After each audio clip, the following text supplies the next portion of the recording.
जहां कई जिलों में बारिश से राहत मिली है तो वहीं चित्तौड़गढ़ में गर्मी की आफत जारी है। जी हां, जिले में आज का जो तापमान है वो 44 के पार बना हुआ है। ऐसे हालात में भरी दोपहरी में गर्मी से बचाव के लिए लोग जतन करते हुए देखे जा रहे हैं। भीषण गर्मी के दौर में लोगों को राहत पहुंचाने के लिए जगह जगह शीतल पेयजल के साथ ही परिंदों की प्यास बुझाने के लिए लोग प्रयासरत हैं। तस्वीरें आप देखिए, गर्मी से हाहाकार है, पारा 44 के पार पहुंच चुका है। तो चित्तौड़गढ़ में गर्मी का कहर साफ तौर पर देखने को मिला। हालांकि प्रदेश में कई जगहों से तस्वीरें भी सामने आई हैं जहां पर बारिश हुई है तो लोगों को गर्मी से राहत भी मिली है। तो कहीं राहत है, कहीं आफत है।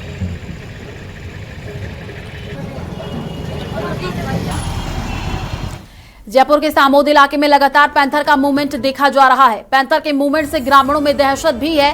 सामोद के मालेश्वर पहाड़ी पर पैंथर को विचरण करते हुए देखा गया है।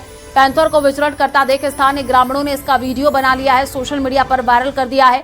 ग्रामीणों ने पैंथर के मूवमेंट की सूचना वन विभाग के अधिकारियों को दे दी है। ग्रामीणों का साफ तौर पर यह कहना है कि अक्सर इस क्षेत्र में पैंथर का मूवमेंट देखा गया है। कई बार पैंथर आबादी क्षेत्र में भी आ जाता है। तस्वीरें जयपुर के सामोद की है। ग्रामीणों ने वन विभाग को सूचना दे दी है। पैंथर के मूवमेंट से ग्रामीणों में दहशत का माहौल है।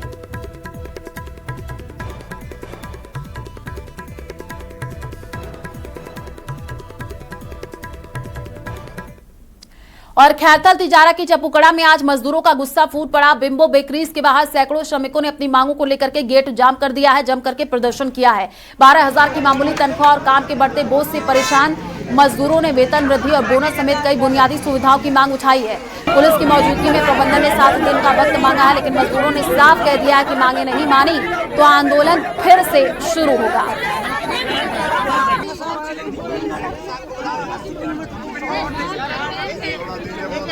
मेरा नाम राजीव है। मैं 2003 से काम कर रहा हूँ। 12,500 से सैलरी मेरी ऊपर कभी आई नहीं है। पुराना बंदा होकर भी कई बार बोला है, फिर भी बोलते हैं बढ़ जाएगी बढ़ जाएगी। इधर से उधर बेला फुसलाकनी है वो कर देते हैं, तुम्हारी इसमें कट गई, इसमें वो चलेगी, तुमने ड्यूटी कम की है, ये है अगली महीने में आ जाएगी, ये है वो है। मतलब इतना झूठ बोलते हैं, इसका कोई जवाब नहीं। अब मैंने ज्वाइन करी जब मेरी सैलरी 10,200 थी। अब मेरी सैलरी 11,000 12,000 लास्ट आती है। 5-6 साल लगातार काम करते हो गए। हर साल यही बोलते हैं सैलरी बढ़ाएंगे सैलरी बढ़ाएंगे, अभी तक कोई सैलरी नहीं बढ़ रही। झुंझुनू के उदयपुरवाटी में भी वकीलों का गुस्सा 7वें आसमान पर है। उदयपुरवाटी कोर्ट परिसर में कामकाज पूरी तरीके से ठप करके वकील धरने पर बैठ गए हैं। मांग ये की जा रही है कि गुड़ागौरजी तहसील के राजस्व मामलों की सुनवाई झुंझुनू के बजाय उदयपुरवाटी एसडीएम कोर्ट में हो। जिला पुनर्गठन की फेर में उलझी इस व्यवस्था से आम जनता और वकील दोनों बेहाल है। वकीलों ने साफ कर दिया है कि जब तक पुरानी व्यवस्था बहाल जो है वो नहीं की जाती है तो तब तक पुरानी व्यवस्था जब तक बहाल नहीं होती है, जो आंदोलन है वो लगातार जारी रहेगा। तस्वीरें भी आई हैं न्याय के लिए, देखिए वकीलों ने मोर्चा खोल रखा है।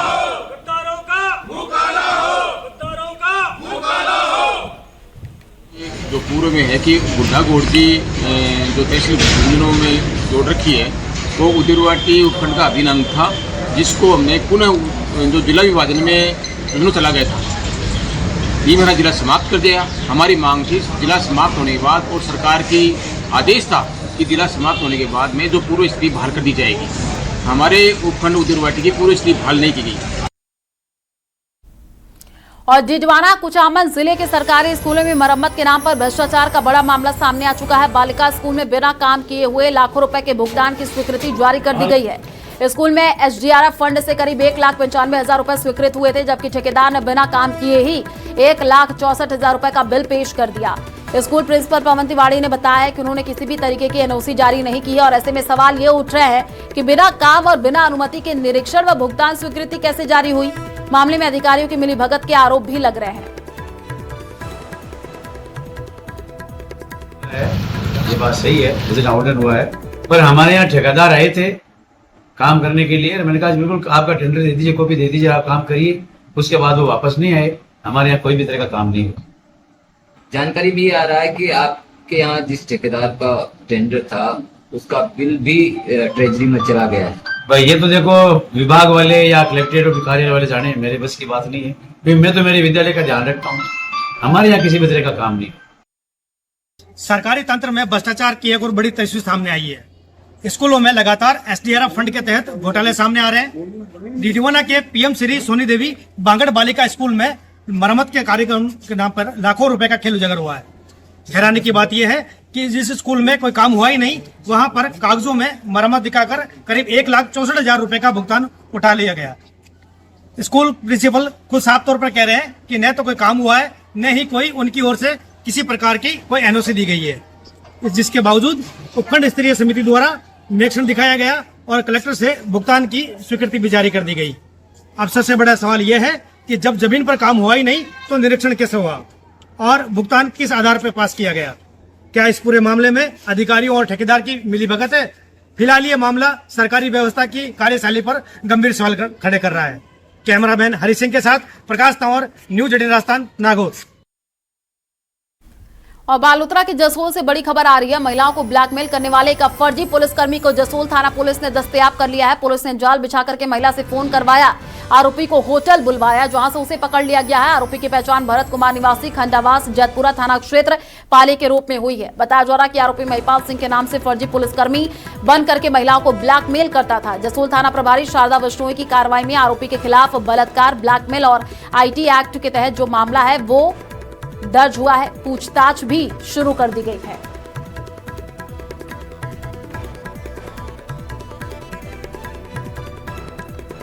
बालोतरा के जसोल से अपडेट है। जसोल में फर्जी पुलिसकर्मी गिरफ्तार हुआ है। महिलाओं को ब्लैकमेल करने का आरोप जो है वो लगा है। जसोल पुलिस ने जाल बिछा करके आरोपी को पकड़ लिया है। तो एक बड़ी खबर इस वक्त आपको बालोतरा के जसोल से बता रहे हैं, जहां पर भरत कुमार के रूप में पहचान हुई है। जसोल में फर्जी पुलिसकर्मी गिरफ्तार हुआ है। एक बड़ी खबर है बालोतरा के जसोल से, महिलाओं को ब्लैकमेल करने का आरोप है।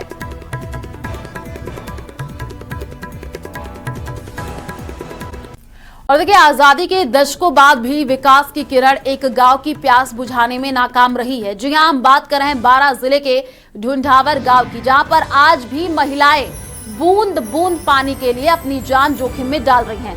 नेशनल हाईवे से महज 3 किलोमीटर की दूरी पर बसे इस गांव में प्यास बुझाने का एकमात्र सहारा नदी का मटमैला पानी है। राष्ट्रीय राजमार्ग 27 से महज 3 किलोमीटर की दूरी पर बसे इस गांव के भाग्य में आज भी महिलाएं 1 किलोमीटर दूर नदी में से पानी ले जाने को मजबूर है। गांव की लगभग 180 मतदाताओं वाली आबादी वर्षों से कुन्नू और तिलपसी नदियों के भरोसे है। भीषण गर्मी शुरू होते ही यहाँ की महिलाओं का संघर्ष दोगुना हो जाता है। ग्रामीणों ने ये बताया है कि उन्हें प्रतिदिन 1 किलोमीटर का दुर्गम रास्ता तय करके नदी तक जाना पड़ता है। कंकड़ पत्थर हटा करके छोटी छोटी झीरियां गड्ढे खोदी जाती हैं। घंटों इंतजार के बाद जब मिट्टी नीचे बैठती है तब उस मटमैले पानी को साड़ी या कपड़े से छान करके बर्तनों में भरा जाता है।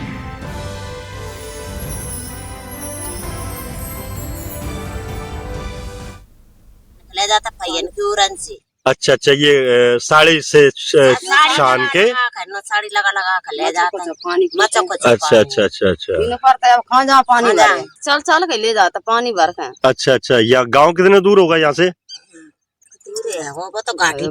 अच्छा, घाटी को चढ़कर ले जाते हो आप पानी? अच्छा, गांव की सारी महिला यहीं आते हैं क्या? यहाँ तो पानी भर।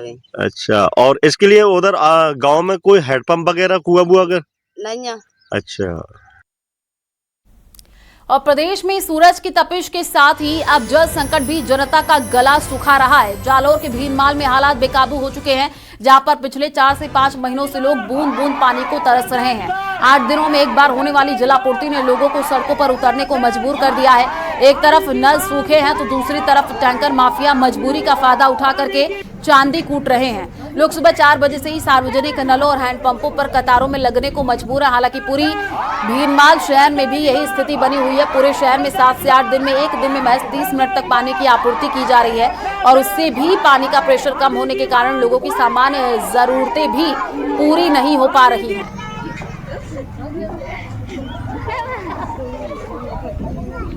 जो समस्या है वो महत्वपूर्ण है, वो नल की पानी की समस्या है।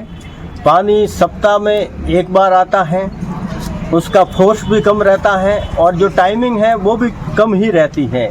यहाँ बहुत सारे ऐसे लोग हैं जिनके जो टांके हैं वो कई घरों में तो है भी नहीं। पानी की समस्या आ रही है, जोरदार है। अभी भीनमाल के धोराडाल क्षेत्र में वार्ड नंबर 21 और 22 में इस भयंकर गर्मी के मौसम में जबरदस्त पानी की समस्या है। 7 दिन में एक बार पानी आता है, वो भी एक थोड़ा सा। और लोकसभा अध्यक्ष ओम बिरला आज से अपने संसदीय क्षेत्र कोटा के 8 दिवसीय दौरे पर है। दौरे के पहले दिन स्पीकर बिरला ने अपने कार्यालय में जन सुनवाई की, जहां पर गुर्जर समाज सहित विभिन्न समुदाय के लोगों ने उनका भव्य स्वागत भी किया है। इस दौरान बिरला ने जनप्रतिनिधियों के दायित्वों को याद दिलाया और देश में शुरू हुई जनगणना पर एक बड़ा बयान देते हुए इसे विकास का आधार भी बताया है। उन्होंने आमजन से अपील की है कि वे सटीक आंकड़ों के लिए जनगणना में अपनी भागीदारी सुनिश्चित करें। संसदीय क्षेत्र में जब भी आता हूँ, लोगों से मिलता हूँ, उनकी कठिनाई, समस्याएं, उनकी अपेक्षा, आकांक्षाओं को सुनते हैं और उसको पूरा करने का प्रयास करते हैं। जनप्रतिनिधि का दायित्व होता है वो अपने क्षेत्र के लोगों से नियमित संपर्क रखे, उनके साथ हर समय हर वक्त साथ खड़े रहें और मदद करें। हम जनसेवक हैं और जनसेवक के नाते हमारा दायित्व होता है समाज के अंदर जो कठिनाइयां हैं, चुनौतियां हैं, उसको मिलकर कैसे दूर किया जा सकता है। और देखिए, डिडवाना कुचामन जिले में सरकारी स्कूलों की मरम्मत के नाम पर हुए भ्रष्टाचार के खुलासे ने हड़कंप मचा दिया है। पीएम श्री सोन देवी स्कूल में बिना एक ईंट लगाए ही ठेकेदार ने लाखों का बिल पेश कर दिया है और हैरानी की बात तो ये है कि प्रशासन ने इसे मंजूरी भी दे दी है। प्रिंसिपल के एनओसी के बिना कलेक्ट्रेट से जारी हुई ये भुगतान स्वीकृति अधिकारियों और ठेकेदारों की गहरी मिलीभगत की ओर इशारा कर रही है। कागजों में मरम्मत का खेल खेल करके सरकारी खजाने को चूना लगाने वाली इस व्यवस्था ने उपखंड स्तरीय निरीक्षण समिति पर भी गंभीर सवाल खड़े कर दिए हैं। ये बात सही है, विजिट ऑर्डर हुआ है, पर हमारे यहाँ ठेकेदार आए थे काम करने के लिए। मैंने कहा बिल्कुल आपका टेंडर दे दीजिए, कॉपी दे दीजिए, आप काम करिए। उसके बाद वो वापस नहीं आए। हमारे यहाँ कोई भी तरह का काम नहीं हुआ। सरकारी तंत्र में भ्रष्टाचार की एक और बड़ी तस्वीर सामने आई है। स्कूलों में लगातार एसडीआरएफ फंड के तहत घोटाले सामने आ रहे हैं। डिडवाना के पीएम श्री सोनी देवी बांगड़ बालिका स्कूल में मरम्मत के कार्यक्रम के नाम पर लाखों रुपए का खेल उजागर हुआ है। हैरानी की बात यह है कि जिस स्कूल में कोई काम हुआ ही नहीं, वहां पर कागजों में मरम्मत दिखाकर करीब 1,64,000 रुपए का भुगतान उठा लिया गया। स्कूल प्रिंसिपल खुद साफ तौर पर कह रहे हैं कि न तो कोई काम हुआ है, न ही कोई उनकी ओर से किसी प्रकार की कोई एनओसी दी गई है। जिसके बावजूद उपखंड स्तरीय समिति द्वारा निरीक्षण दिखाया गया और कलेक्टर से भुगतान की स्वीकृति भी जारी कर दी गई। अब सबसे बड़ा सवाल यह है कि जब जमीन पर काम हुआ ही नहीं तो निरीक्षण कैसे हुआ और भुगतान किस आधार पर पास किया गया? क्या इस पूरे मामले में अधिकारियों और ठेकेदार की मिलीभगत है? फिलहाल ये मामला सरकारी व्यवस्था की कार्यशैली पर गंभीर सवाल खड़े कर रहा है। कैमरा